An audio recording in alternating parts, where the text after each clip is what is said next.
protesting about the execution of their independence movement's leader, Maqbool 2 weeks ago in India.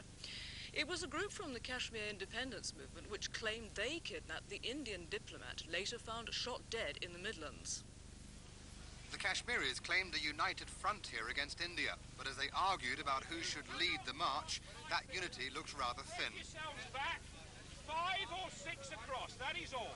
The murder of the Indian diplomat in Birmingham this month and the execution of Maqbool raises the fear the Kashmiris might bring their fight to Britain.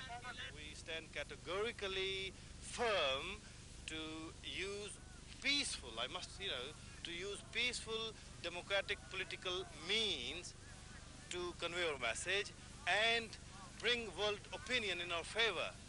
Still arguing about who should be in front, the demonstration finally moved off, bringing Marble Arch to a standstill for a time. When they approached the Indian High Commission, tempers nearly boiled over as insults were hurled against Mrs. Gandhi and her government. By keeping them moving, the police avoided a confrontation and allowed a more solemn delegation through to hand in a petition to the Commission.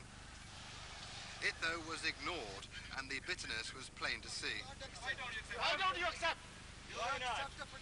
John Kiddy, ITN, Central London.